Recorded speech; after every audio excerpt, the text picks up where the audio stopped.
45. E Letícia, a gente percebe que a gente vai ter então mesmo que ficar com um olho nesses aspectos jurídicos, inclusive na atuação de advogados, levantando temas aí que podem ajudar na defesa, mas por outro lado a gente também fica com um olho nos aspectos políticos. E na tua coluna de hoje no UOL, Letícia, você está falando de uma figura que está sempre central ali na questão política do Brasil, que é o Gilberto Kassab, presidente do PSD. Vamos lembrar que o PSD foi o partido que saiu mais fortalecido das eleições municipais do ano passado. E tem aí toda uma aproximação de Jair Bolsonaro e Gilberto Kassab que a gente viu nos últimos dias, né, Letícia? Você fala sobre isso na tua coluna, né?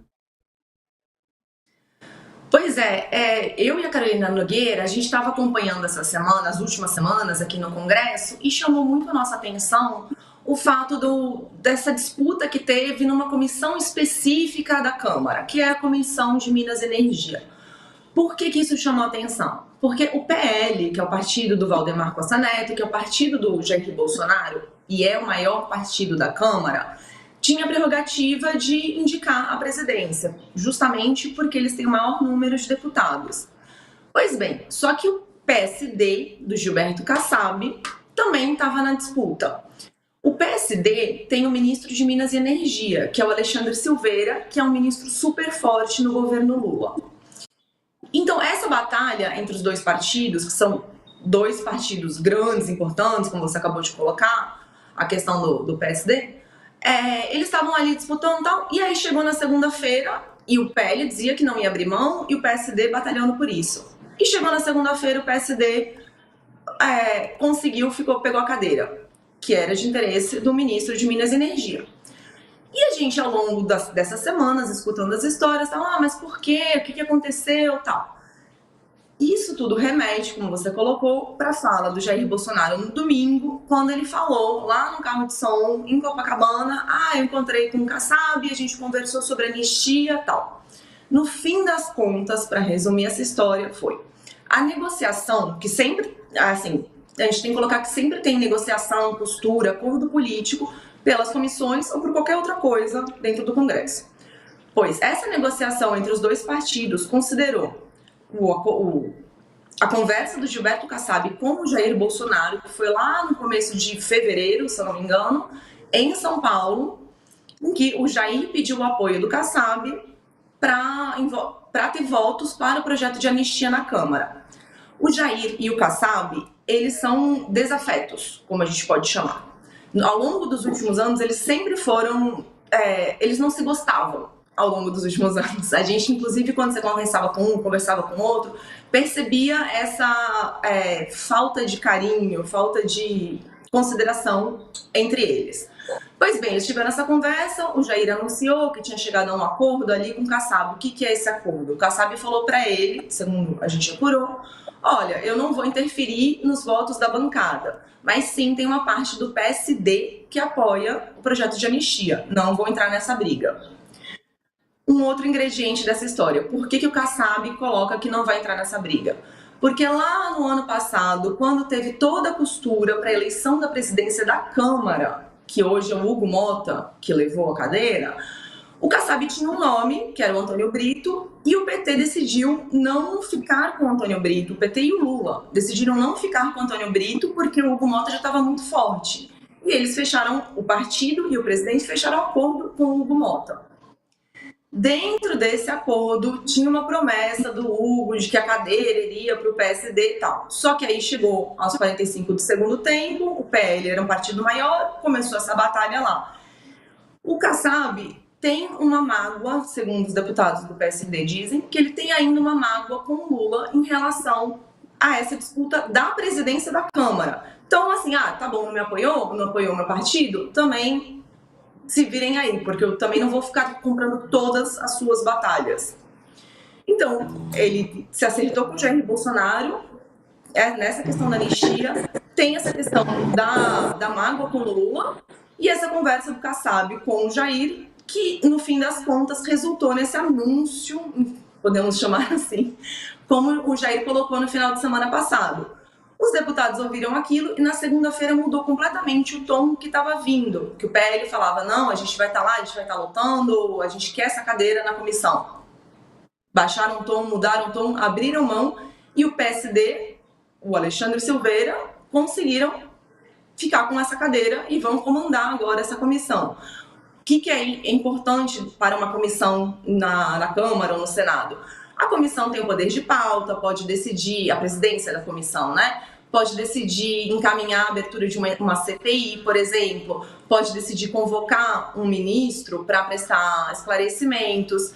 É algo forte, importante dentro do Congresso ter a presidência de uma comissão. E o PSD do Kassab acabou levando isso depois de todo esse acordo que envolve uma mágoa com o PT e que envolve uma conversa do Kassab com o Bolsonaro. É isso. Pelo voto da anistia. Pelo voto da anistia. É isso. Letícia, obrigado por nos ajudar aqui com a tua análise, com as tuas informações. E já te desejo uma boa semana. Força aí que você vai ter trabalho pela frente aí em Brasília. Acho que serão dias muito animados ao longo dessa semana. Obrigado por hoje, viu, Letícia? Muito obrigada. Valeu, obrigado. Professor Leandro, nessa análise da Letícia, e quando a gente fala em Gilberto Kassab, a gente precisa lembrar que Gilberto Kassab também é secretário do governo paulista, governo de Tarcísio de Freitas, ou seja, a gente precisa trazer essa figura do governador de São Paulo para essa discussão também, que também nos remete a 2026. O Kassab tem sempre aquela estratégia de ficar ali com um pezinho em cada canoa até se decidir para que lado que ele vai.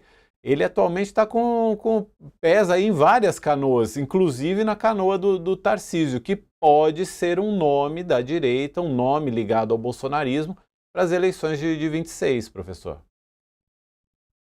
Sem dúvida, Mauro. Está faltando pé para tanta canoa agora, né? Quer dizer, uma do Bolsonaro, uma do Lula, e agora tem uma terceira no Tarcísio que não sobrou o pé para ele colocar. Mas eu acho que o que a Letícia nos traz é algo muito interessante do ponto de vista de que se tem uma batalha jurídica para acontecer em 25, ela antecede uma batalha política fundamental e importante em 26 aí, em que todos os lados estão de alguma forma se organizando, né? Jair Bolsonaro, como bem colocou o professor Beto, tem em vista a sua sobrevivência jurídica, mas também projeta a sua questão política e ameaça fazer uma candidatura que ele sabe que não tem viabilidade ali eleitoral, que está inelegível, mas que quer aí mandar um recado importante. Isso trava boa parte das movimentações da direita, porque precisam se desincompatibilizar, precisam estar afiliados aos partidos, e aí estão esperando todo esse desenrolar da questão de Bolsonaro para emplacar suas pré-candidaturas ou suas candidaturas. Do lado do atual presidente Lula, o caminho é mais tranquilo no sentido de que é ele o candidato e parece não haver postulantes aí para tomar a candidatura de esquerda nesse momento, mas enfrenta um problema grave de popularidade, como você mesmo tocou no início da nossa conversa. E a questão do Tarcísio, que eu acho que é a questão que baliza todo o resto aí, né? Quer dizer, se vai a reeleição para governo do estado de São Paulo, e aí tem Kassab aí a tiracolo também de olho, talvez numa vaga de vice para eventualmente assumir o governo do estado. E por outro lado, tem também a pretensão de não esperar para 2030, porque 2030 é muito tempo em política, qualquer ano já passa uma eternidade, quanto mais esperar mais 5 anos para isso. Então pode estar preparando sua candidatura agora, mas também fica refém aí da questão jurídica de Bolsonaro. Então é importante ver essas movimentações, e o apoio do PSD, sem dúvida nenhuma, vai contar para cada um desses atores, porque, como você também bem salientou, saiu como a noiva principal aí das eleições municipais, o partido mais fortalecido, e vai ser cobiçado por todos esses presidenciáveis e outros eventualmente aí que colocarão seu nome na disputa. E tem uma coisa que eu acho que aí a análise ainda não alcançou, mas que eu queria fazer uma provocação. O próprio Jair Bolsonaro vem falando da importância da eleição para o Senado no ano que vem, né? Porque o Senado, por exemplo, pode decidir impeachment de ministro do Supremo Tribunal Federal. E você ter um partido como o PSD, que ganhou essa capilaridade tão grande, que tem tantos prefeitos por aí, os prefeitos são cabos eleitorais muito poderosos para eleger deputados federais, para eleger senador, ter o apoio do Kassab numa eleição tão estratégica como essa de 2026 me parece fundamental. Beto, o que você acha? Sem dúvida, Mauro. Mas eu diria que o Kassab, usando as metáforas amorosas de relacionamento do ex-presidente Bolsonaro, ele é poliamoroso, né? Ele é o que a gente costuma falar na política, como vocês falaram, um pé em cada canoa. Eu poderia dizer, ele representa a política dobradiça, né? Uma hora, como a dobradiça da porta, uma hora vira para um lado, outra hora vira para o outro, conforme as circunstâncias. E como tem mostrado, ele tem conseguido virar para um lado e para o outro concomitantemente. Então, ele é secretário do Tarcísio, ao mesmo tempo que o partido dele tem 3 ministérios na esplanada, ao mesmo tempo que ele sinaliza para o Bolsonaro que poderia eventualmente discutir a anistia. E ele aproveita essa posição de dobradiça. Veja, o Bolsonaro é uma expressão do centrão, né? O centrão funciona como uma espécie de um ectoplasma meio fisiológico, pragmático, que tenta sempre conseguir aumentar né, as suas vantagens em cima do governo de plantão. Nesse caso, o que parece ser que o Kassab vem fazendo no curto prazo? A popularidade do governo Lula cai, ele vai lá e sobe o preço. A manifestação do Bolsonaro é um fracasso, ele vai lá e aumenta o preço. E vai tentando pegar de um lado e de outro, prometendo, digamos assim, lealdade, mas não fidelidade a nenhum dos lados, e sempre deixando até o último momento para tomar uma decisão. Mas a bancada do PSB é o maior partido. Acho que o PSB começa a repetir algo que a gente viu nos últimos 30 anos na figura do MDB. Um partido muito grande que em alguns determinados momentos teve quase a totalidade dos representantes, né, de governadores, as maiores bancadas.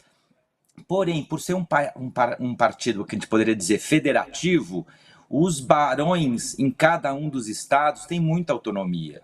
Então, você acertar o que quer o Ratinho Júnior com, por exemplo, o que quer o Alexandre Silveira, talvez seja impossível.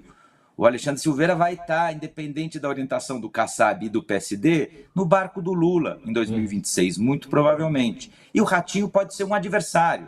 Então, assim, o PSD continua com essa dificuldade onde, embora seja um partido muito grande, não consegue ter uma coesão absoluta para apoiar um projeto e outro. Eu acho que o segredo de ser tão grande é o Kassab permitir que tenha tantas vozes tão discrepantes dentro do partido. Então, nesse sentido, embora seja um partido importante, embora agora tenha havido essa sinalização para o Bolsonaro, com esse acordo na Câmara, o Kassab, como uma boa raposa política, embora tenha mágoa, sabe que as mágoas passam na política, e ele, assim como o PT teve mágoa pelo papel dele como ministro da Dilma, que sai no dia seguinte e apoia o impeachment, e o tempo coloca as coisas no seu lugar. Então, acho que o Kassab vai esperar para ver essa correlação de forças, se a popularidade do Lula sobe ou não a aprovação do seu governo, se o Bolsonaro vai estar mais ou menos enrascado com o seu processo, para ver como que ele vai se movimentar nesse cenário, se ele vai apoiar o Tarcísio, que ele já falou que teria que ser um bom nome da direita para 26, ou se ele vai achar que é melhor o Tarcísio se manter no Palácio dos Bandeirantes para garantir a reeleição. Tarcísio que ganhou esse mês, digamos assim, o prêmio de funcionário do mês, né, o golpista do mês lá em Copacabana, quando fez uma piada infeliz dizendo que eram velhinhas inocentes, mulheres com batons, que estiveram no 8 de janeiro, ignorando todo o sofrimento e a violência sofrida, sobretudo pelas forças de segurança que tentaram conter os golpistas vândalos, né? É isso, em política não tem tanta mágoa, em política tem conta para pagar, né? A conta pode subir ou pode cair, mas é isso, o político não trabalha na base da mágoa ou do amor, não, é na base da conta para pagar mesmo. Quanto que eu ganho com isso, né? Isso vai ficar bom para mim ou não vai ficar bom para mim? São os cálculos que são feitos. A gente daqui a pouquinho vai falar sobre a viagem do presidente Lula ao Japão e também